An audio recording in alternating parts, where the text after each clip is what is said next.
me send that out to the right. Oh boy, this could be trouble. Yes. Well, Bob Papa's rental car right there took a shot.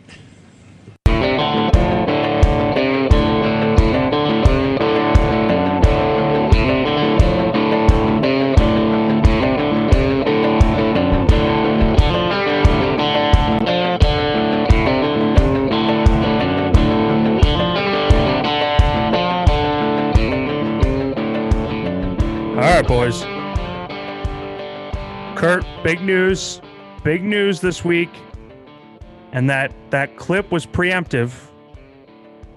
The challenge that we laid out to Off the Rails was accepted. We're playing some golf. This is good. This will for podcast supremacy. I'm looking forward to this. I think we're gonna make light work of them, and it's gonna be a nice 18. Dude, I mean, like, depending how they want to play it, I mean, this match could be over by about hole 10. I mean, we just get up every hole. Yeah. We're up 10 after 10. There's no way they're coming back. We'll start cruising the back 9 with a couple beverages. It'll be nice. It'll be a nice day in the sun. Dude, we'll need cabs to take us home after we've wiped the floor with these guys. We'll just be out there having a great old time. We'll start even quadruple bogeying holes, and we're like, well, did we lose? Might even take it easy, put my driver away for the final 5. Yeah, I'll be like, hey, do you want me to play with like a 9-iron the rest of the match? Like, I can do that if that would make it fair. Because they will be exactly like that guy. I don't even know what that was. If that was like a college like tournament or whatever, or amateur or something, but like they will be just rifling balls off of cars in the parking lot. Just major hooks. Has a location been decided? A location has been decided. We are going to keep that private for now. Okay. We don't need stalkers. We don't need the cameras following us around. Yeah, we don't need any of that. It has been decided. A date has yet to be decided, though, so we'll have to get that arranged. I could use the cameras. I am waiting for my tour invite for next year, so yeah, it's weird. I mean, I heard that the Canadian golf tour was going to send those out. I just haven't got mine yet. My invitation to play. I don't know what's going on with that, but just a little delayed. It's a little delayed. I mean, it's COVID. The mailing system is slow. Give it a couple weeks. Yeah, give it a couple weeks. Dude, I got to tell you though, I don't think I practiced more in preparation for this match. I honestly don't. I've been at the range every day, and I got to tell you, I got to tell Jake, I got to tell Hunter, my swing has never been better. Well, that's mine. Mine could still use some work. We got out a few times though, but my first round of the year didn't go as I hoped. But we'll get it sorted out before then. Don't worry. So I want to get out and play this weekend. Just get out, play around, and really dial it in. But like on the range, people are like, "Is that fucking Brooks Koepka over there? This guy's just rifling balls down the driving range, and they're straight as an arrow." And you're like, "How you do?" Tucker Mira, that's the name. I am golf's king. Now, we do have to decide if we're gonna do it. Just play it as it is, or we're gonna do like a best ball style, or how we're gonna do it.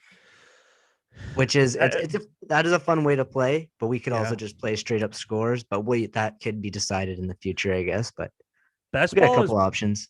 I like best ball the most because everyone gets to play, like everyone gets to hit, their shot. Like when you do like alternate shots, it gets kind of boring because you only take like whatever 2 swings a hole.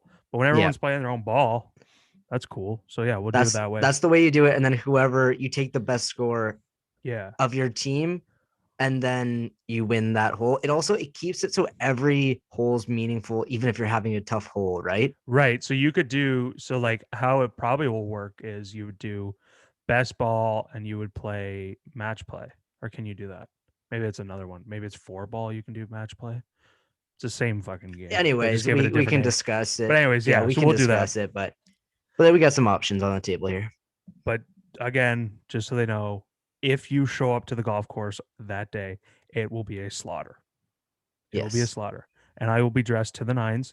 My golf gear just showed up in the mail, and people will be like, this guy is professional. And What is it? Look good, feel good, play good, right? That's exactly what it is. That's exactly what it is. So, welcome back, everybody, to Taking All Bets, episode 11. We did do episode 10 last week. We were unsure at moments. If you haven't I'm already, glad we hit got that subscribe. sorted out. Exactly. Hit like, hit subscribe, hit the notification bell, rate it, go to our Instagram, go to our Twitter, everywhere. We're on. We got TikTok now. Yeah, now on TikTok. We got TikTok now. I am a big fan of TikTok, my personal TikTok. Big fan of it. I haven't been posting as much lately, but you just have fun on there. But basically, any of the videos we post on our Instagram will be going to our TikTok too. So Yeah, you know what? Now since our podcast account is on there, I think I'm ready to make a presence felt for my personal account as well. Just start. I use saw it a you were little more, making your presence felt. I saw Don't that. worry. There'll be more to come. Don't worry. From our account and personal accounts as well. Exactly. Well, we might as well get into what your account. But the first thing I saw was your newly acquired toy for the Washington Yes. Capitals. You Anthony know Mantha it. just going top cheddar. Wow. What a debut for him. All right. I'm gonna start off before we get into how that game went for him. So a lot of people were saying that the Capitals got fleeced. And I'm gonna start by saying the Red Wings won that trade, but I don't think that necessarily means that the Capitals lost it. Now hear me out. If you look at how this trade is constructed, Richard Panik makes $2.75 million a year, which for a guy who was a healthy scratch quite often in the last month, that's not going to fly. You can't have that on your roster. And there's a guy you guys might know. He kind of wears number 8. You might have heard of him before, Alex Ovechkin. He's kind of a free agent after the year. So re-signing him is kind of a big deal. I don't think he would leave, but we had to make the salary cap available for him. Anyways, so what they gave up, Richard Panik, a first, a second, and then Jacob Vrana for Anthony Mantha. Yeah, it's a huge haul for the Red Wings, which is good for them. But if you look at it, it's almost a 2-part trade. You're basically moving Richard Panik to get rid of that contract. And in order for the Red Wings to take that contract, we had to give up a pick. And then you're basically trading a pick and Jacob Vrana for Anthony Mantha, who definitely is an upgrade. And if you look at Jacob Vrana's stats, he hasn't recorded a playoff point since Game 5 of the 2018 Stanley Cup Finals. So that's 2 years, 15 games. So you can do what you want with that information, but I think that definitely played a factor in them trying to gear up for the playoffs, bringing in a 6'5" Anthony Mantha with a wicked wrist shot to play on that second line with Backstrom and Oshie. So wait, you said Game 5, 2018 Finals last time? Yeah. Last time he recorded a point, it was a goal. So in the last 2 years, me and Jacob Vrana have the exact same amount of points in the playoffs. Yes. I should be on an NHL roster. That's I all should too. Me and you have the exact same points as him. And he's played 15 games. What's up, NHL? I can get in shape. Give me 6 months. So do you like, I mean, as the only move that Washington did, do you like it? Like, do you feel more comfortable with them? I mean, obviously you feel more comfortable with them, but like, are you like, should they have done more? Like, we did trade for Michael Raffle for a 5th. You can do with that what you want. Not really a huge deal. Just a depth move. He's a center winger. He can slot into that third line if someone gets hurt. Just gives us some, I guess, little comfort, a little depth move, right? If someone gets hurt. But other than that's the small move. This is the big one. This is the one that people care about. And I feel a lot better moving forward now. Jacob Vrana was not good defensively. He's had consistent. I think he had 1 goal in his last 15 games this year too. So consistency hasn't just been it's not just a playoff thing. That's an issue for him. I know people have said similar things about Mantha, but it's not to the same extent. And I also don't think Mantha's got to play with the same talent that the Capitals have. So I don't like giving up first round picks if you don't have to, but in the big picture, it's going to be a late first round pick. This is a draft that most people, a lot of experts, anyone who's looked at the draft board it's a weaker draft. So if this is the year that you might want to take a flyer in your first pick to try and make your team better, if you feel like you're a contender, I think this was the year to do it. And I think that they are better right now than they were before the trade. So like, and the way he played in his debut, it looks like he could be a huge addition. Yeah. Like I texted you right as like heard about the trade because it came out of nowhere. Like Yeah, I nobody was really talking about did. Really Anthony late. Mantha getting traded, and like that was so weird. I texted you and I was like, "Is this really necessary?" Like Washington's already top of their division. Like, do they need another guy like this? And you were like, "Well, think of it as two trades," and then I was like, "That makes more sense." Yeah, I received a few texts for the same within the 2 days. So I think as soon as it happened, I had a bunch of texts saying, "Wow, that's a lot to give up." And I was like, "Okay," like I kind of gave my opinion. I agreed, but then I kind of just like explained it how I just did. And then after his debut, and people kind of watched how he fit better into the lineup and saw kind of where he slotted in, what his role in comparison, they're like, okay, now I see why like that's an upgrade and how he's going to fit better into that system. Verano was just apparently too, if you read into Brian McClellan's comments, he was starting to fall out of favor, and there was they called it, the quote was, a tug of war between the current coaching staff and prior staffs in getting him to play the way they were trying to play. It was just apparently it was a struggle, and he became a frustrated player. So that, like, you don't want that going into the playoffs either. Whatever you can do to clean up those little things, that if this is what had to happen, then I'm all right with it, because I think they're better on paper, better on the ice, and who knows, maybe this is better for just the coaching staff and the dressing room. Okay. Right. Are they clear cut favorites in that division now, you think? No, definitely not. I think that's the tightest division, and I think 1 through 4 you can make a case now. Taylor Hall went to the Bruins, Palmieri and Zajac to the Islanders. That's Jeff Carter to the Penguins. I almost forgot that. Like, Yeah. I think you can make a case for a lot of teams. It's gonna be fun to see how that plays out. I think they could them and the Islanders are tough, because I think just I know the way Barry Trotz coaches, and it's not easy to play against, and they're going to be a very tough out. I would. I mean, I give you guys being the favorite. I mean, I think that coming out of that division, I mean, it's tough. It's a close division, but I think I think Washington's definitely the favorite now with Mantha. I think if they did nothing, they were going to be the favorites. I think they definitely have the most talent, but I just think goaltending is still a question mark, and how consistent that like Mantha fitting in there is, that consistency, will it stay? I don't know. Right. He's never played a playoff game either, but based on what I saw, I don't think it's going to be an upgrade, and I think he'll be a nice fit. But we'll see. Like I said, I think that division's really close. Even if we are the favorite, it's not clear cut. That's for sure. Okay. All right. So let's get into some other like winners and losers. Obviously, the Capitals are a winner.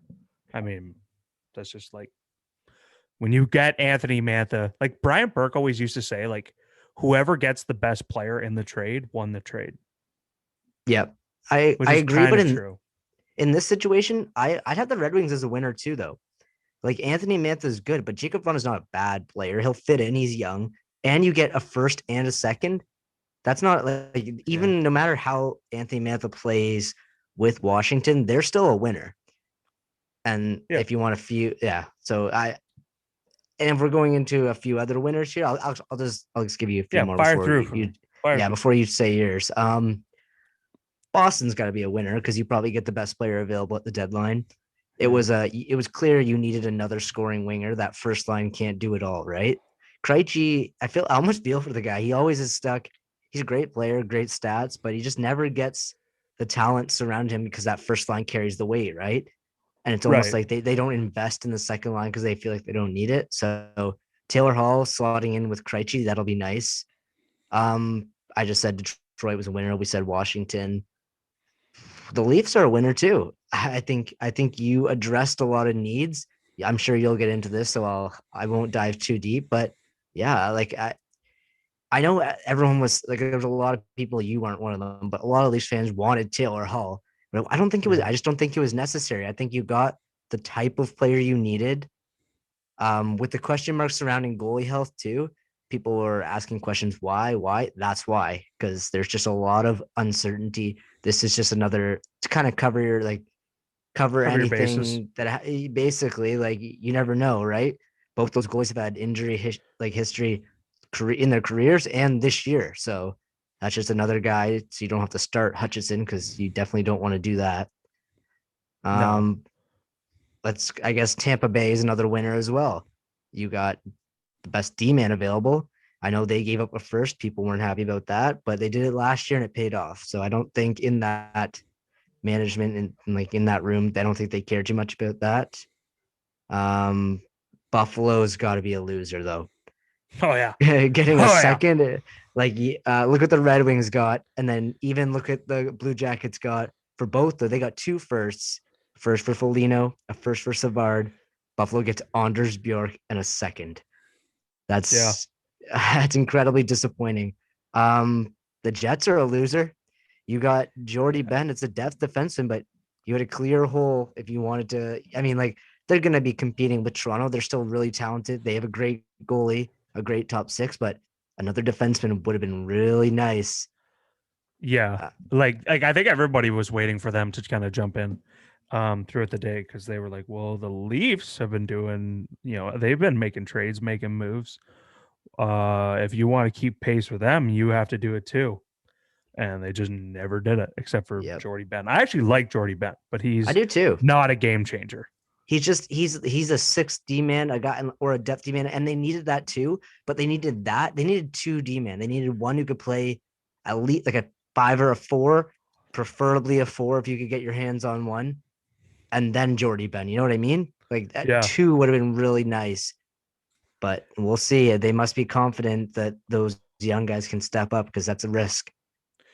Yeah, I mean, I got basically like I think everyone has basically the same winners and losers Yeah. from this year. I mean, Columbus is a winner just because I mean they trade away some guys, but they got 2 first round picks. So plus whatever they have. Unless they would have those. And then, Tampa picking up the best D man. Toronto obviously making 3 separate trades. 3? Yeah. 3 separate trades, which will aid them. Like each guy they picked up is going to help them at some point. And then Boston, picking up Taylor Hall. I mean, I didn't like Taylor Hall. I shouldn't say I didn't like Taylor Hall. I didn't like Taylor Hall on the Maple Leafs, but Boston, for the amount they had to give up to get Taylor Hall, you would be stupid not to do it. Yeah, I agree. That's a no brainer if you can get him for that price. Yeah, and he's struggling obviously, but this guy is a former MVP that you can just like plug in on your second line, and when you give up like less than the Leafs had to give to get Nick Foligno, like that's such a home run for them. Yeah. I still hate Boston, but that's it. That is what it is. And then your losers, of course, Buffalo and Winnipeg, and but I don't think there's ever been I don't think anybody this year was surprisingly active, right? I mean, we went into it and we're like, oh, this is gonna be long, and then it was steady all day, and then at the end it was like, holy shit, what is going on? I think Mantha and Hall and it was the end of the day really made up for it. It would have been a really disappointing day if it wasn't for that last hour. Yeah. I mean, again, I just can't get over that Mantha trade because it's just it's so odd. But okay, here's one for you then. Yeah. We just named a lot of key guys, so I'll just go through them again. You got Palmieri, Carter, Foligno, Mantha, Hall. Feel free to add on to this. Oh, Savard. You're looking at the contenders. Which one of these guys has the biggest impact, do you think, down the stretch here?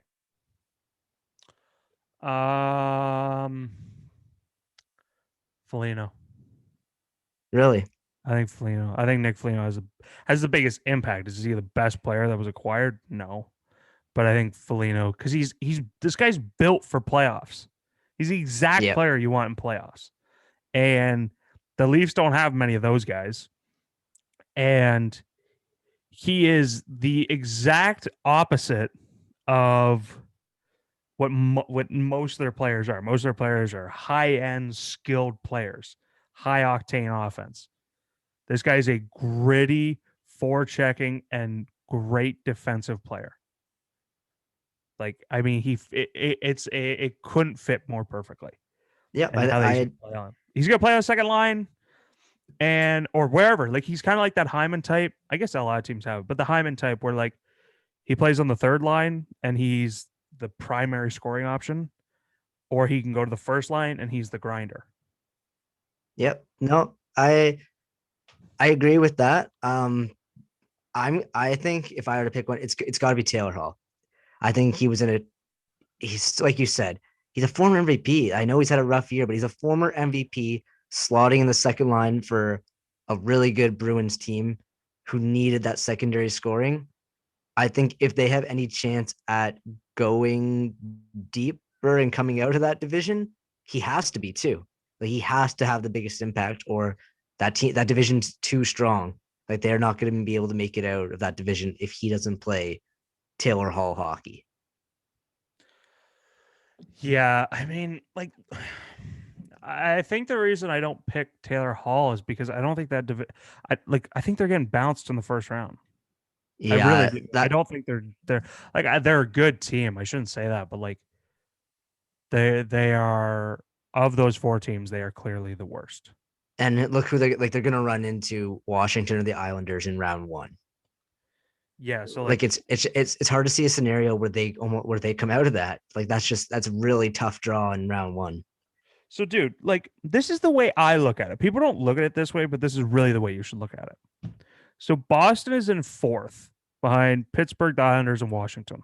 Okay. Boston is 22, 12, and 6. So out of 40 games they played, they only won 22 of them. I know, like, I guess I see where so you're I going mean, with like, that. I don't get, like, they're yeah, they pick up a point in overtime, but like, I don't really like. I still count that as getting a point. That's important. You need to do that sometimes. I don't really count that as a loss, but it's not, obviously it's not. But they win. lose. I know. Okay, but you still get the point, so it's not as bad. Like, you're still getting points in the standings. But I guess this year though, that way of thinking, the way you're thinking, might be more important because every game is a division game.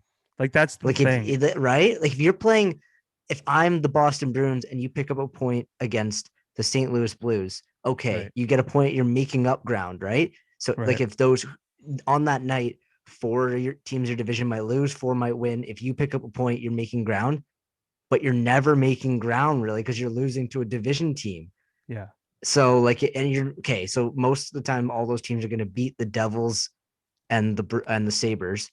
But then you're stuck with the Rangers and Flyers, who are close to the Bruins. They're not far back, or the Islanders are gaining more ground. The Capitals are gaining ground. Penguins are gaining ground. So you might, like, that way of thinking might be more beneficial towards this year.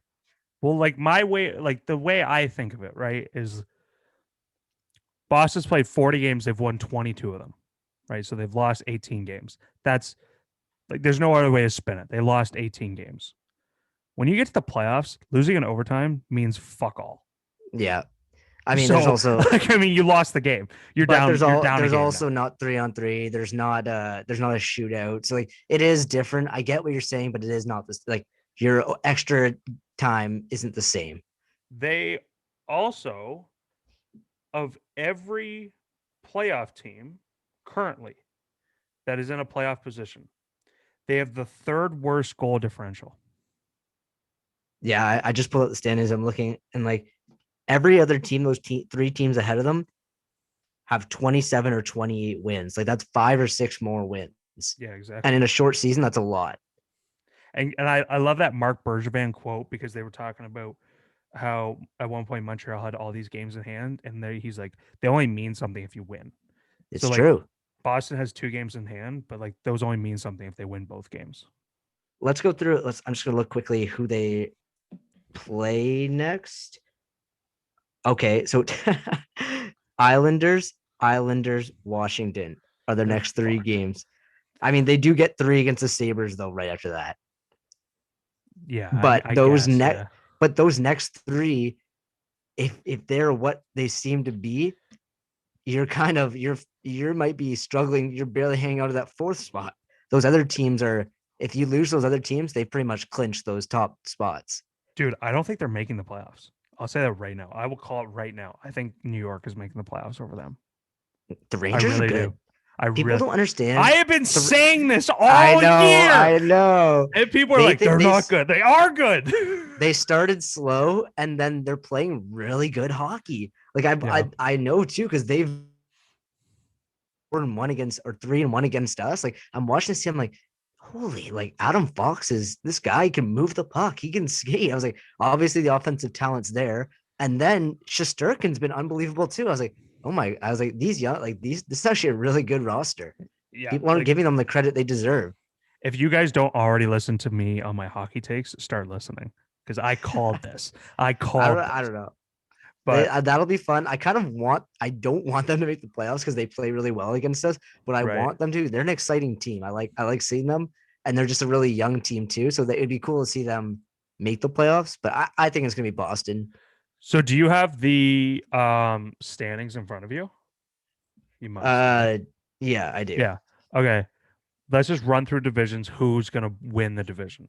We don't have to go. Like, are we talking like in the playoffs? Or are we just saying like finish the regular season or in the playoffs? We can do it in the playoffs because we'll do cup favorites. Okay. We won't go through because we already did a little bit. Yeah. Actually, but we'll just go be like, we'll just go through who's gonna win each division. Yeah. Okay. North. What do you think? That one is good. So they picked up. So Toronto picked up, just for everyone.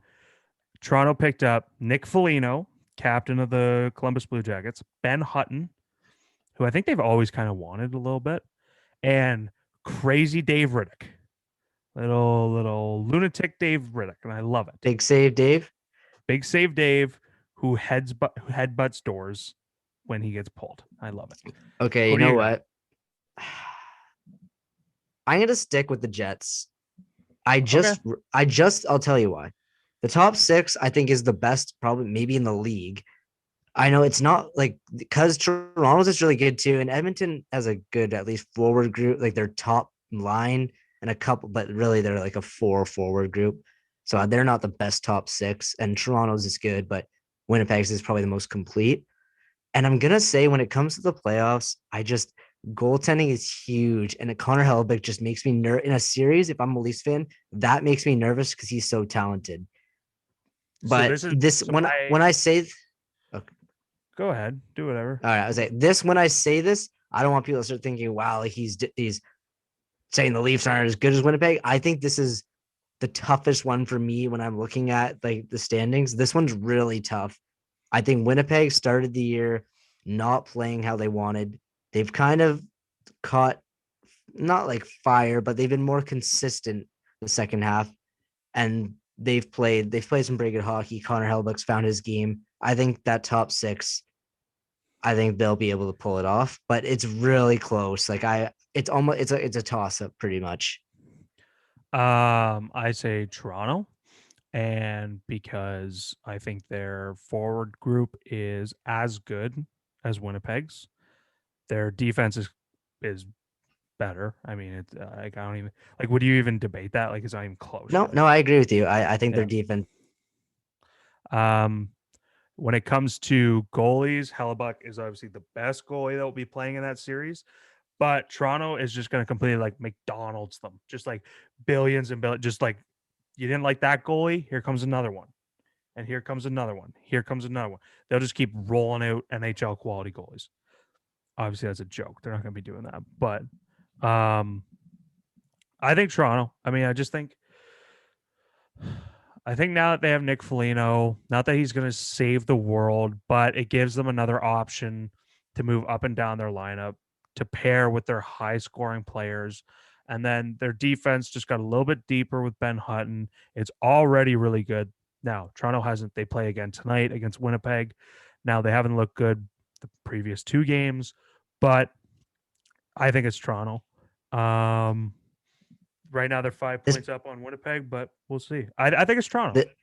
I think though, for just so viewers know, like this isn't the game to judge the Leafs or the Jets because Matthews isn't playing tonight, and I don't think Oh, Blake yeah. Wheeler is either. So like, if you're looking at this as a point where you're trying to make a comparison, this probably isn't the best game to do that. I mean, there's obviously things you can look at. You can see how their other depth guys are playing, and even I don't think William Nylander's playing tonight again, is he?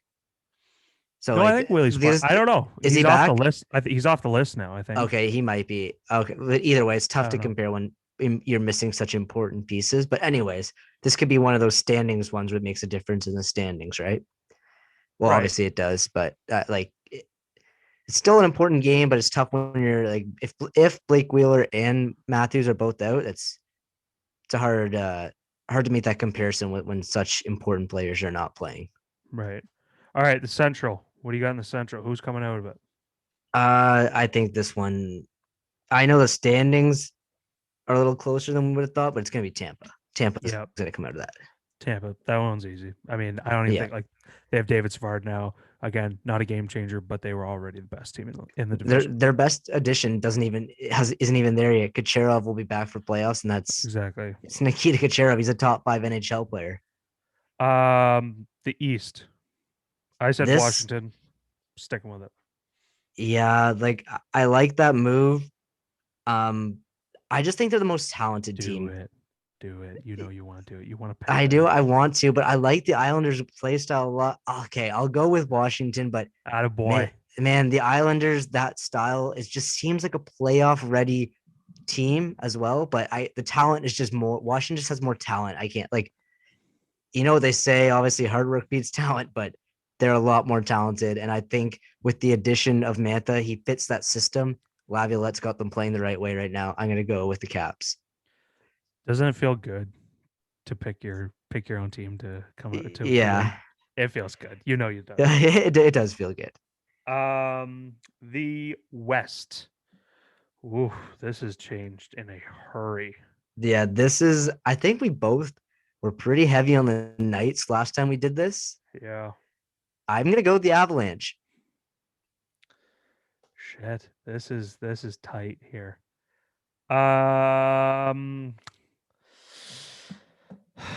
God, Colorado's been playing really good for a while now. I'm gonna pick Vegas. I'm still gonna pick Vegas. I like their. God, this is tough. Their goaltending. Their goaltending's better. Yeah, I'm going Vegas. Okay. So here we go. So you took Colorado and you took Winnipeg. So let's see who's meeting in the Cup Finals. Let's just do it that way. Who do you think's meeting in the Cup Finals? I'm just checking here. So if that ended the way we're saying, I guess mine are different than yours because mine would end up being Tampa, Winnipeg. Washington, Winnipeg, Colorado. I'm gonna go Tampa, Colorado. Tampa, Colorado. That is a fucking electric factory. Yeah, that would be fun to see. Obviously, I would want Washington to come out of that, but I think Tampa's too good to. That's still my cup pick, and I'm gonna stick with that. That's such a good finals. I will say it might even be more electric than Tampa, Colorado. I'm gonna do it. If you guys are mad at me, take it up with HR. I don't care. Okay. I'm taking the Toronto Maple Leafs. They're going to the Cup Finals. You know it. People are going to be like, oh, here's another Leafs fan. They're going to the Cup Finals. They're going to the Cup Finals. I'll give you my address if you want to come fight me on it. Okay. I'll post it. I'm not actually going to do that, but I believe they're going to the Cup Finals. They are the best team in that division. They are gritty. They are hardworking. They are skilled. They have goalie depth for days. Okay. They got Kyle Dubas and his wizardry behind the scenes. They got Sheldon Keefe mixing and matching lines. He doesn't care. Game 7, third period, mix and match. Find what works. I'm going the Leafs. Leafs versus Tampa in the finals. That's a great finals. And I think it's a coin toss. I don't want to say who's going to win, but you know who I'm taking to win. Yeah, I'm sure we'll before the playoffs we'll do an actual bracket here, and we'll let the viewers know our final predictions. But these are we got some pretty good possibilities for finals here, for some final series, conference final series, even those division series. They're going to be an absolute war to get through. So Right. I think this is gonna be one of the best playoffs we've watched in a while. I'm 100%. excited. Because all the teams hate each other. Okay, I got into this debate with my dad. Okay, and I know whatever. Like it's not like we have to be off the air at any point. We can just go whenever. I got in this debate with my dad. And I want you to get in on this. He hates that you only play within your division this year and that you play so many times against the same teams. I said it's actually good for hockey because you're creating these rivalries. And he said, well, basically he doesn't give a shit about it. Like he would rather see the Leafs play other teams. And then we compromised. We said, what if you only played within your own conference? Because I said it gives the allure of when you go to the playoffs and you're playing a team you've never played in the season yet, and you're like, holy shit, who's gonna win here? It's like the American League playing the National League. It's like who's gonna win? Like it's always been that way. And so I would love to see moving forward a schedule in which you only play within your own division, because I think it creates more rivalries because you're playing the same teams over and over. You're playing them 5-6 times a year, and guys have enough time to start hating each other. What do you think? Yeah, like I get that side of the argument. I'm still gonna stick with, I like seeing everyone. I like seeing every team. It's a better overall comparison to where your team's at. As a fan, I like seeing all the talented players. I like watching McDavid when he plays against my team. I like watching Matthews. I like watching the Knights, the Avalanche. Like I like seeing everyone. You have kind of, when you go on those Western road trips, you have like how difficult sometimes those can be, travel factors, just throughout the whole grind of an NHL season. I like that, but I do get the rivalries. But then almost, doesn't it make it more exciting when you've waited all year, if you're as a Leafs fan, for example, to play the Habs? You haven't seen them in 2 months, and you're like, oh boy, Saturday night against Montreal. Like it's been a while, instead of, well, every week we play the Habs. I know, like No, sometimes, like some of those rivalries feel forced. Like a Habs Leafs is never forced. Like a Washington Pittsburgh, never forced. I like watching those teams play, and the rivalry almost doesn't feel the same because we see them so much. the point that I made was like when you look at the rivalries that are in the NHL right now, there's really only a handful of rivalries that have been created within the last even 30, 25 years. Like a handful. Like there's like for a while there was Pittsburgh and Detroit, there's Pittsburgh and Washington, there's Leafs and Bruins. Those were the three big rivalries of the last like 25 years. Well, I mean, Montreal, Boston, Montreal, Toronto are always going to be huge ones. But that's what I'm saying. Those started back in like the 50s, Way the back. 40s, like when it was Yeah, six yeah. teams. The And original then six. you look at like when you ask people like what is, like most people say Toronto, Montreal, it's the biggest rivalry in hockey. And then you're like, what's number two? They either go um Calgary, Edmonton, right, which started in the 80s. They go Montreal and Boston, started in the 70s, or they go Philly and Pittsburgh, which started in the 70s. So it's I like you almost, haven't had a huge rivalry in so long. yeah, like I don't know. I still, both teams have to be competitive, right? That's why like playoffs will create those, but you can still create those without having to have division games. Like that's, look at Washington, Carolina is one that I kind of look to, which isn't really a rivalry yet, but they played in the playoffs. And then just if you looked at the social medias and you looked at the way the next season, the follow up, like there was a lot of back and forth and it was really physical. And they started to go at each other. And you're like, you know what? This could turn into something.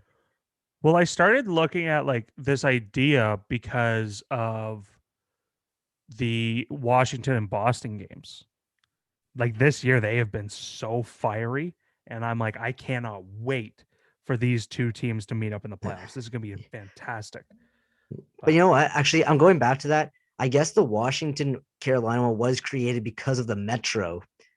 Yeah. But like my point being was, I guess you can have rivalries within the division, but both teams still got to be competitive, and you don't have to necessarily play each other 8 times a year to Right. create those.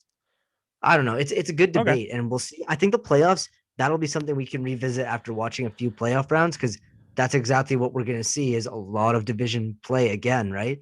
It'll be you could get into, especially if you're looking at how many times the North plays, what 16 games against a team. Like the Yeah, possibility is a lot of hockey against the same teams. it's a That's lot. unheard of in the same year, 16 times. Eh. So that we'll see. We'll see. That could be fun. So, all right, let's move on. So, the Canucks were set to come back from their little COVID stint. What, tonight or tomorrow? Maybe I think it was tomorrow. tonight, but Tomorrow. it was No, tomorrow. tomorrow it Tomorrow? is. Yeah, they were Okay. supposed to play Edmonton tomorrow, and then they would play Toronto on Saturday. JT Miller spoke out. He had a press conference, and basically they were like, do you think you should be here?" And like one reporter said it was ridiculous that they were going to be playing, and JT Miller was like, "I don't feel safe." And he was like, "It is kind of crazy that like we're playing 19 games in 31 nights, which is just hilarious to think about playing. That's so much hockey to play." That's wild. But I will say this, that everybody knew this was a possibility when the season started. So to be shocked that it happened and that you are going to have to play a lot of games in a short amount of time should not come as a surprise. And you shouldn't just get to be like, "Oh, why are we doing this? I don't want to do it." Like, no. You're doing it. And then the league backed down and they moved Edmonton's game with Vancouver. They delayed that. I don't know if they've delayed the Toronto one yet. I don't think they have. But what Not do you yet. think? I'm trying to like the more I think about it, I'm leaning towards, and I looked into this. I'm pretty sure every like the Stars, the Habs, every case like where a team has kind of been shut down, they only got a practice and a game day skate before they had to as well, or a practice in a day. And that's what the Canucks are getting. So like it's not like they changed the rules and gave any advantages to any of these other teams. It just happens that this was a little longer and a lot more players. Maybe that's a factor. Maybe that is where the concern lies. But like it's not like they're treating them the same as they treated all these other situations. Yeah, like I just don't think like the it sucks that your COVID situation happened at the end of the year. I do get that. That would suck. That you're like close to a playoff position. They actually could still make it, which is hilarious that they've been this bad and they could still make it. But I mean, yeah, it's just kind of the hand you were dealt. So just I think just kind of like you got to roll with it. You got to deal with it. And playing 19 games in 31 nights, I would be like, this team's going to win 5 of those games. Yeah, that is going to be a huge challenge for them. I like realistically, I don't think they're going to make it. You'd have to pass 2 teams.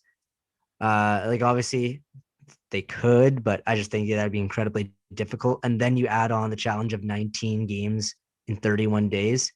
I don't see it. I don't see it at all. So crazy. I was like licking my chops as like a Leafs fan. I was like, fuck, they're coming back from COVID. They're gonna have to play Edmonton. We're getting them on a back-to-back. This is gonna be like a 7-1 game. It's gonna be Oh my god, fantastic. yeah, it would have been brutal. I don't think for some reason I feel like that game will be postponed now. We'll I see know. though, but I just have a bad feeling that game's gonna be pushed back. The Leafs might be like, hey, this is a lot of revenue for us playing on Saturday. Let's not do that. But Yeah, who knows?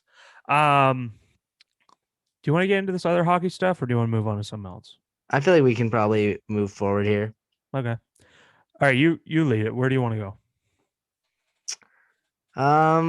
Well, we're into the MLB season here. Let's start off with a little baseball. I feel like we haven't talked. Well, we have been talking about baseball, but now we're getting into the real stuff. What do you like about the Jays so far? I know what I like. We'll get into it, but I want to hear your thoughts. The well-rounded offensive game that they can play. The fact that, unlike 5 years ago, where the Jays were totally reliant on a home run, they now can manufacture runs. They have guys who are speedsters. They can lay down bunts. They can hit for singles, hit for doubles. They can hit for home runs still. But it has been the well-rounded offensive game that they can play, which aids them in like so many different ways. Like it's like a hockey team being able to play different ways. Like play a defensive game, play an offensive game. Like if the pitcher's not that good, they'll just smash home runs and they'll win that way. If Garrett Cole is on the mound, they'll hit singles, they'll do hit and runs, they'll steal bags. Like they're gonna start manufacturing their runs. So that's what I like. I like that they're well rounded. What about you? I'm gonna give you some stats here, and I'll tell you what I like following that. Okay. So we're gonna start with my first group of stats here. Batting average 390, OBP 519, OPS 1.105, 9 walks compared to 9 strikeouts.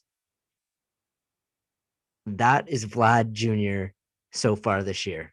He's fucking crazy, isn't he? He just gets on base. This guy's just on base all the time. I turn on the TV. He's on base. He just looks so much more comfortable. He looks like a different player. This is the minor league Vlad. This is what we've been waiting for. People forget he's only 22 years old. Exactly. And then this is where I was going next. So 4 home runs, 10 RBIs, 327 batting average, slugging 653, OPS 1.012.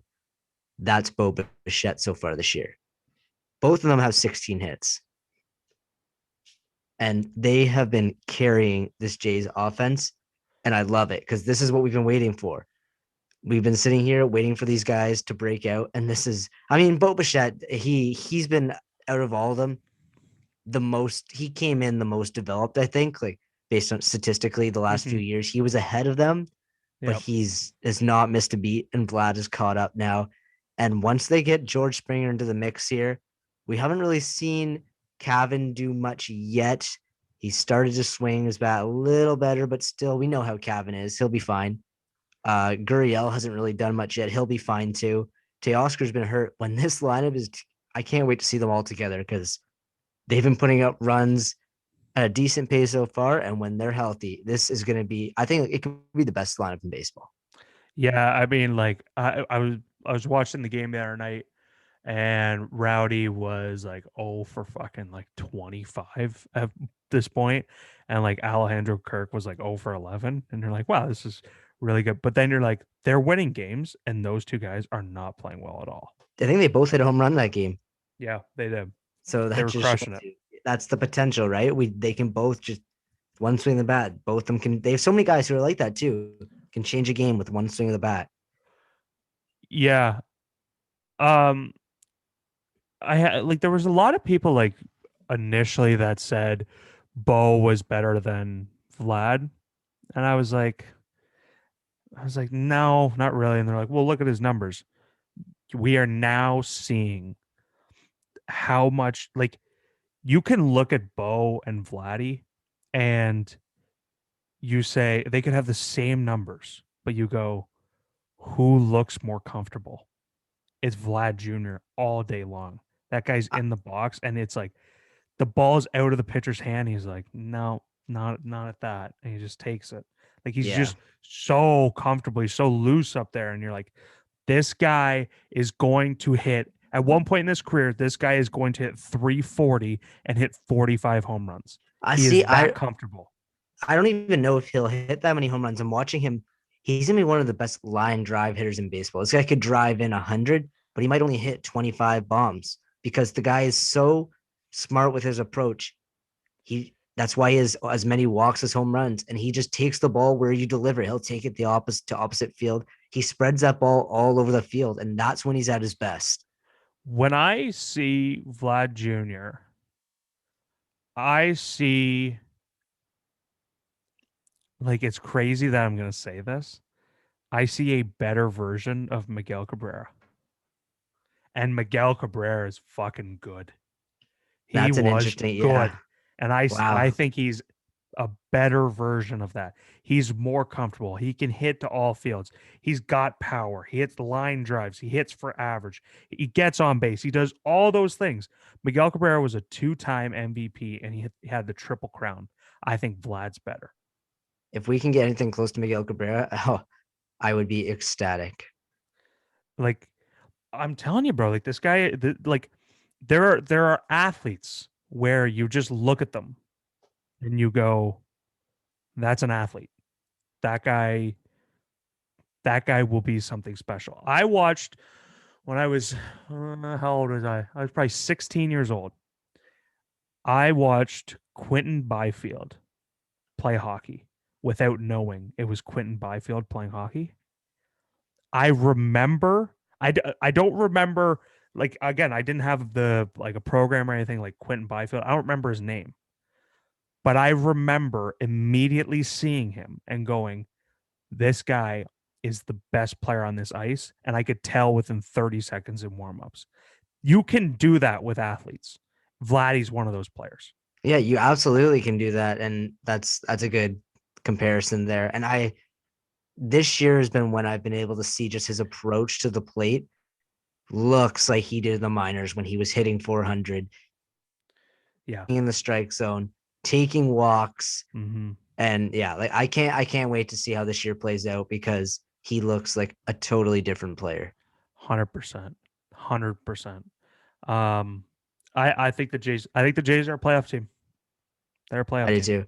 This I know they're only 6-6, but 2 series wins against the Yankees already. And they haven't even gotten Pearson, Hatch, Springer. Teoscar's missed most of the year now, half the year, I guess. When this team's healthy, they get rolling. I think this is, if they can take 3 out of 4 from the Royals this next series, then we'll start cooking. And they have a fucking little league dad throwing pitches to MLB players in Tanner Roark. That guy Oh is my serving up God. meatballs on a platter to these boys, and they're just shoo, out of the ballpark. So, they've had guys completely underperform and guys who have been hurt, and they're still in a really good spot. So, I'm excited for them for the rest of the year. You had something written down here about replays. Yeah, so I was listening in. There was a big debate after in the first inning of the Jays game. There was a replay that was 2+ minutes in the first inning. And I know just because this has come up a lot in the last couple of years since they've done this. And John Gibbons used to be bad for this. The guy would stand with his hand towards the like saying like, hold up, I need to take a minute. It's like, shouldn't you have someone already saying to challenge or not challenge? And should you be allowed to do that? Like that, you just delayed the game, a 4-minute process, a 2.5, 3-minute process to a sport that already has issues with viewership sometimes because of the length of the games and the speed. Yeah, I don't think that you should be allowed to stand there and ask for time because you want to review the play and then determine whether you want to challenge the play. But I think replays are so important. And some people argue that they're not. They are. Like the MLB used to have a proximity rule. Did you ever know about this? A proximity rule? Yeah, you're gonna have to explain this one a little bit here. This thing is fucking nuts. Okay. It's crazy that this thing is real.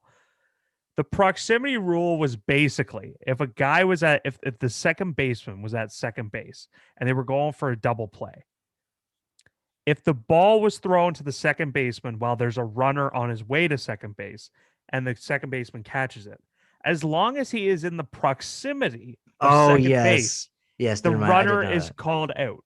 Yeah, I knew that rule. What? I didn't really know where you were going. I didn't know that's what they called it. But Yeah. yeah, I know that's great.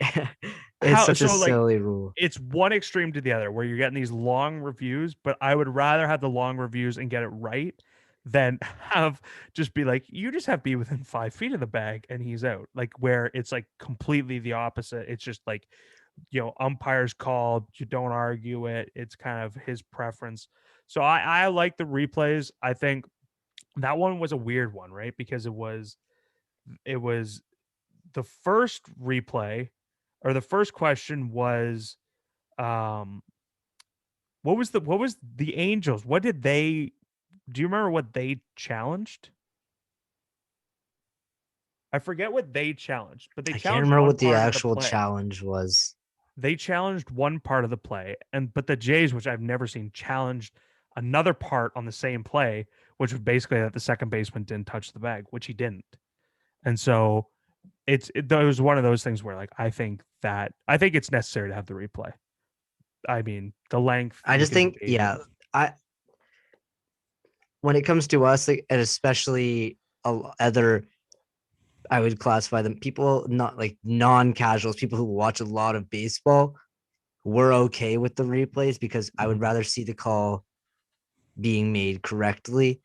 But I can see how someone who's trying to get into baseball might struggle with the fact that these take so long and that it slows down the time, the speed of baseball just is questionable to begin with, right? Like, there's been issues. They've tried things like the in between, getting the pitchers to speed up their, like, I'm trying to think delivery, here. yeah. Not delivery, but their time between innings, how many warm Oh, up yeah. pitches they get. There's like a clock now, right? A timer. If you go to a stadium, I know it might be a while for some people, or has been a while, but if you do remember, there's like a clock. You get like 2.5 minutes from the time the other team leaves the field. You get to go out there, throw. Get warmed up. That never was a thing before. Guys could just hang around slow. So it's worked a bit, but I still think there's work to be done. And I could just see how that might be a problem for people who are trying to get in, or casuals just trying to watch a baseball game, and for them to keep their attention towards the game. Yeah. But like, for us, I'd rather see the call being made correctly. Yeah, I agree. Carlos Rondon had a no last night. Had a no hitter, and were you watching it? I was in bed already when I got the notification. I wasn't watching it because I was watching another game. I don't think it was on TV. They switched to it at the end, but I think actually I was watching the Habs game, Habs Flames. Yeah, they they switched to it at the end there. I saw on the highlights the next morning too. Roberto Perez to break up the perfect game. Got in. He didn't even try at all to get out of the way. It was a slider, hit him in the toe. And here's the best part: if you saw the replay, the guy, he's limping down the first base line, like he just lost his toe. Yeah.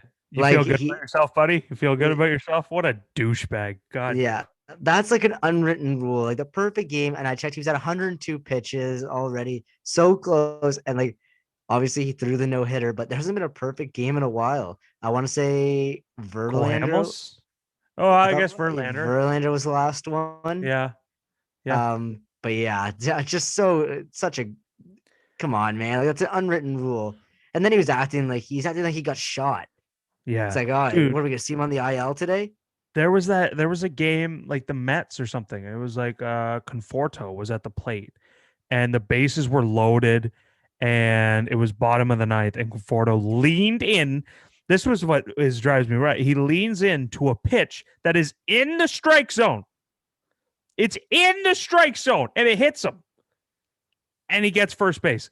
Winning run comes in. It's in the strike zone. How is that allowed? It shouldn't be. He threw it where he was supposed to throw it. And the guy's like, boop, there's my elbow. Boop, boop. And he's just, oh, God. I hate when players do that. If you do that as a baseball player, you deserve to get a ball like like in the side of the knee. Your next at bat, just bah. Yeah, no, I agree. Hey, that's already the second no hitter this year too. Yeah, I know that's crazy, eh? Yeah, That's wild. already Joe Musgrove throw one for the Padres I last also week. saw right before we started recording, Pablo Sandoval has his third pinch hit home run already of the year. No way, really? Yeah, The Panda's back. the panda's back, boys. The panda is back. Yeah, I saw that. And I was like, what? Like, that's incredible. That's kind of awesome though. 3 in a year is like crazy. 3 already Ready? is Yeah. wild. What, 10 or 11 games in? That is 12 games in. That's nuts. It's unbelievable. Yeah, it's crazy. Lots of baseball still to come this year. Where do you want to go next? We got a few more things. Go into the NFL. The Browns signing Jadeveon Clowney to a 1-year deal worth up to $10 million. How do you feel about that? I mean, break it down. So, like the incentives, obviously. So, like, do they know what the incentives are?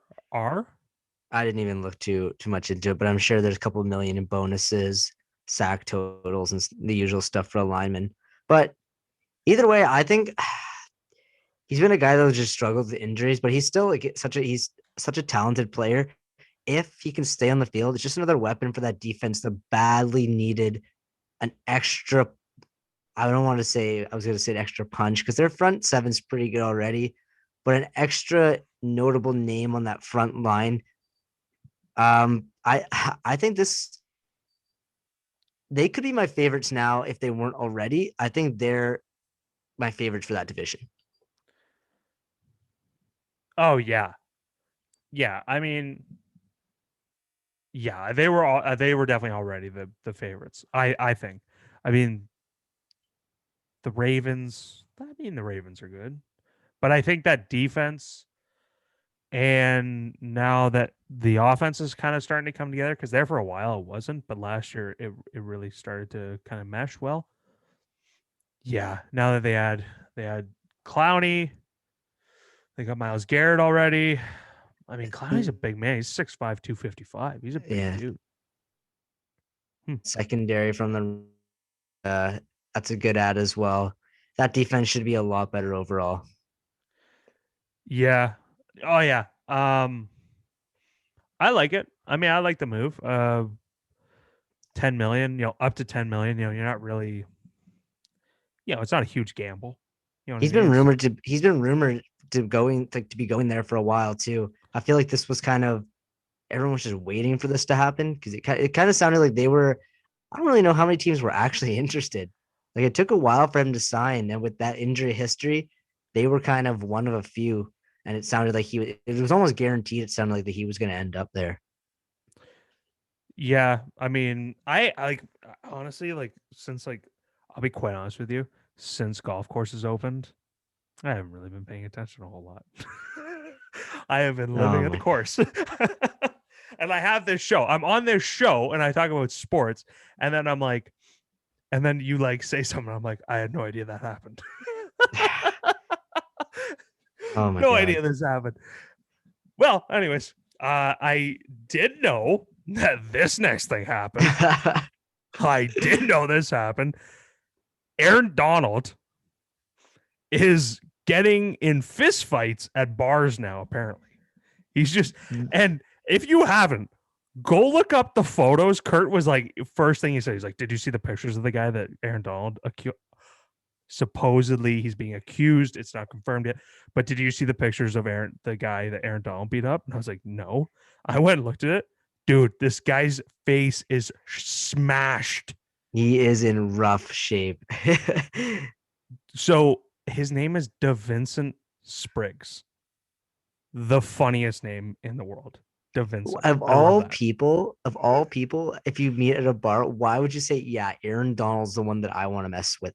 Well, no, but did the guy mess with, like, I don't understand. Maybe I didn't hear the full story, but like this guy, he went after Aaron Donald. He was the one that kind of incited it. I didn't even. The story wasn't like very clear yet. I think they haven't really released a ton of detail. Right. But I just saw the pictures and I was like, oh my goodness, that guy's face was not recognizable. Dude, his eye is like a softball. Like it's huge. And it's like it's twofold. I mean, I know Aaron Donald is a big guy, but seeing pictures of this guy, this would be the last guy I would want to fight at a bar. Like Aaron Donald? And no, the guy that he beat up, I'd be like, if I'm Aaron Donald, I'm walking at him like, why am I picking this guy to fight? I should be picking somebody else. This guy might actually be trouble. Apparently he wasn't. This guy's got his like arm in a sling. I saw like he's really, really messed up here. And so I don't know, like he's going to file assault charges. So the article says Aaron Donald is to face assault charges for allegedly attacking a man last week. Pittsburgh attorney Todd Hollis told the News he intends to file criminal charges on behalf of DeVincent Spriggs against the Los Angeles Rams star for alleged assault that Hollis said occurred on April 11th. So what? 4 days ago? Why is Aaron Donald out fighting people 4 days ago? I have no idea. Be in the gym. What are you doing? Well, clearly he has been in the gym. Look at the way that guy ended up. Yeah, Aaron Donald's so scary. Can you imagine being at the bar and Aaron Donald's like, I want to fight you. Yeah, like, that would be terrifying. No speak English. No speak English. I gotta leave. Yeah. I love Canada. I'm from Moscow. I know. It's a terrible accent. Whatever. Moving on. It is with my deepest feelings from the bottom of my heart that I have to, well, not announce, it's already been announced that the great and powerful and man missile of a man, Julian Edelman, he's retiring. My boy's retiring. He's going to sign in Tampa. And if he does, which was rumored, how can I put this plainly? I will drive to Tampa and commit horrible acts upon everybody in that organization. I will protest the Tampa Bay Buccaneers, and I will piss on Julian Edelman's grave. But if he doesn't, I love you, Julian Edelman. You're a great player. You won Super Bowl MVP. You are not a Hall of Famer, though. I got to tell you right now. No, not I agree. Hall of Famer. Yeah, I came across that on Twitter. I was like, oh, okay, let's not get carried away. I know you like him. Let's not get carried away. So I thought I'd ask you, and you were before the show. We briefly talked about it, and you were pretty adamant that he's not a. Well, I mean, not in that conversation. He won Super Bowl MVP, okay, which was big, right? But okay, he was never in the conversation. Not even close to being in the conversation for best wide receiver in the league. Not at one point. No, never. The man has 6,000 receiving yards. I forget because we looked it up. But the record for receiving yards is, let's see. Like, I mean, he's not even close. He's got 6,000, and the most in a career is held by, I think it's Jerry Rice. Yeah. 23,000. Jeez. So, and what was his total again? Like 6,000 and something. Oh yeah. That's not even. It's not even close. Not even comparable. Now, I mean, to be fair, like Jerry Rice is kind of like the Wayne Gretzky of wide receivers. Like he's got a huge gap between him and second. But even second place is Larry Fitzgerald at 17,500. So it's like, would you let a hockey player in the it's basically like, would you let a hockey player into the Hall of Fame that scored 600 points? Not a chance. No. So like, Yeah. so I mean, no, he's not a Hall of Famer. He was never in the conversation for best wide receiver in the league. He was really, I mean, besides the last year with Tom, he was never the primary option. Gronk or I mean, Gronk, yeah, was always there. Or you got that other guy we don't really like to talk about in Patriots land, the one with all the tattoos and that went to jail. We don't like to talk about him. He was pretty good at football, not at anything else. And before that, like before Elman, there was like Wes Welker and shit. So like he was never the primary. Which are all things that are like prerequisites to being in the NFL, into the Hall of Fame. But yeah, I'm on the same page as you. I just don't see it. And besides the championships, which there's a lot. That is true, actually. I never thought of that. Depends on how you weight that stuff. But like, I just don't think he was a big enough. The one, he was a Super Bowl champion, but that was just, those are really good teams. Yeah. And you have a guy by the name of, I don't know, Tom Brady as your quarterback. Like, and you had the greatest football mind ever, and the reason they won all those championships in Bill Belichick. Yeah, okay. Anyways. So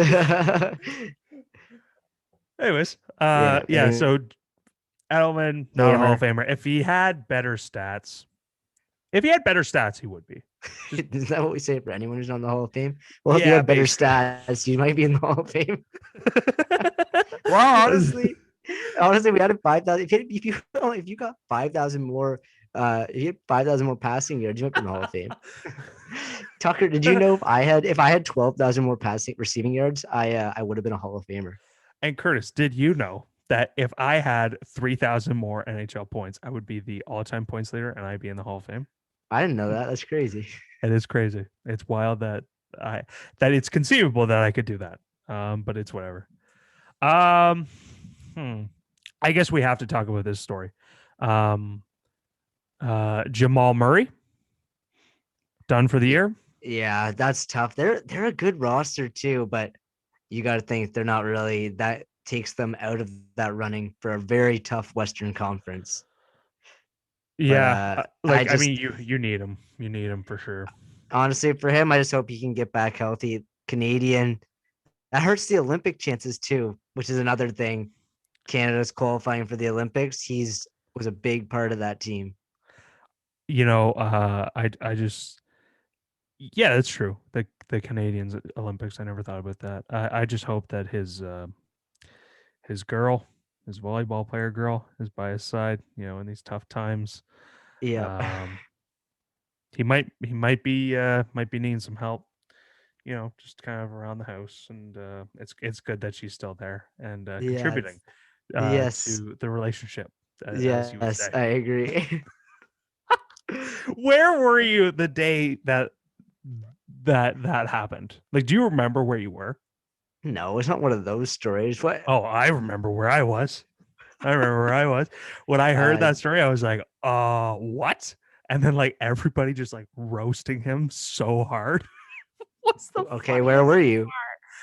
I was at home and I was like watching TV or whatever. I was downstairs and I just saw this like thing come across Twitter, and it was like Jamal Murray's pubes be looking like, and it was like the patchiest patch of grass you've ever seen in your life. Like, wasn't that from like during the bubble last year, like the NBA playoff bubble? That's when he started going. That's when he started going off, when he was dropping like 40 a game. But it was so funny to see, and you're like, wait, what? And then you're like looking into it, you're like, oh shit. But whatever, it's fucking. I love Jamal Murray just for that. For that, just love him. Oh, this happened today. LaMarcus Aldridge retired. That's too bad. I mean, LaMarcus Aldridge is good. He retired after last game he played.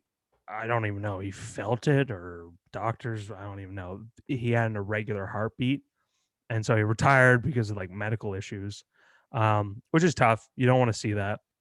Yeah. I actually remember where I was for this story because it happened earlier today. Oh, you do? I remember. Where were you? Where were you? I was just in my I was watching TV this morning, having okay. coffee. Yeah, I was on scrolling across Twitter. I came across it. Well, I remember what I was doing. I was sitting on the couch, and I'm scrolling through Instagram, and it's like LaMarcus Aldridge retires, and I was like, well, that's not good for him, but fuck the Nets, right? They suck. Yeah, They that suck. means more playing time for Blake Griffin. Yeah, exactly. Yeah, fuck Blake Griffin. He's my.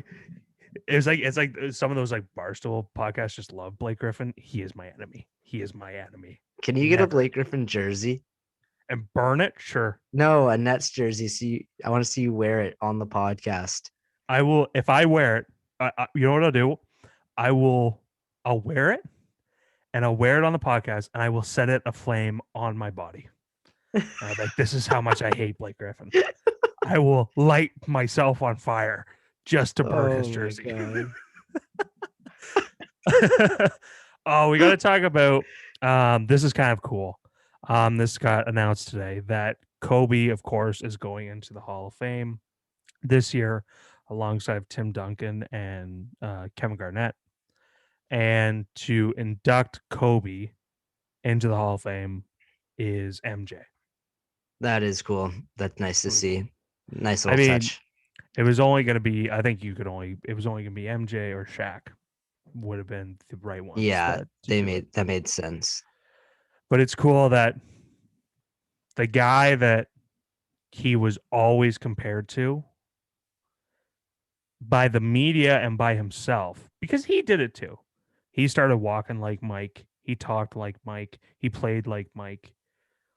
It's cool that Mike is going to be putting him in the Hall of Fame.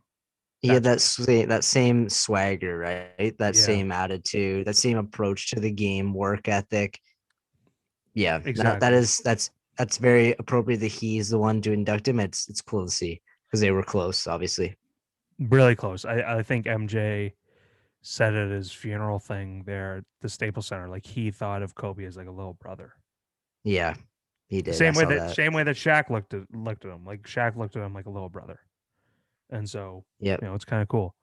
I did see somebody was talking about, I think it was Phil Jackson, and they asked him, what's the biggest difference between Kobe and Michael?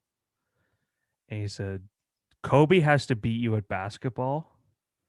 Michael has to beat you at everything. And that's so true. Yeah, it's so true. That sounds exactly like Mike. But the thing that is the same is that ultimate competitors, great players, will always be compared to each other. They are the two best to have ever done it at their position. And,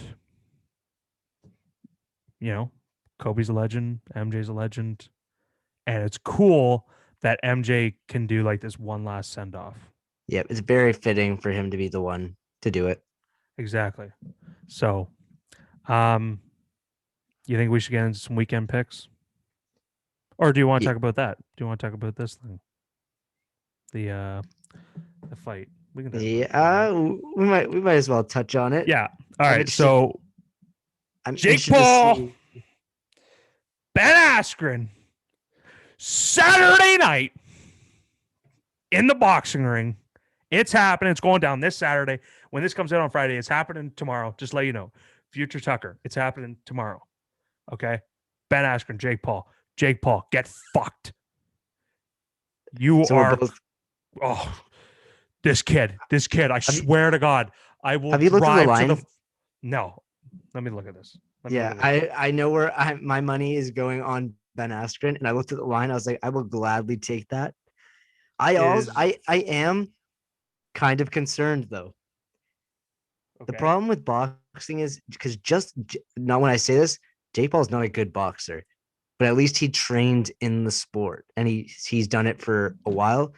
Ben Askren is a fighter, and the problem is I'm just worried that Jake Paul is going to beat him based on score from a boxing perspective, but Ben Askren will be able to tire him out.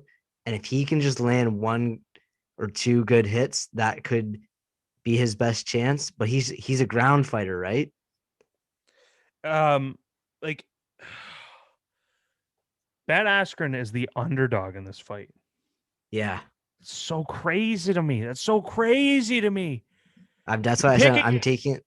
You're picking a YouTube star over a fighter. What are you doing? Like, that's like picking me. This is the exact same thing, okay? That is like picking me to beat LeBron James in a like fastest skater competition. Well, it's like, well, like Tucker skated before. I'm like, he's a super athlete. He could learn to skate faster than me in a week. What are you talking about?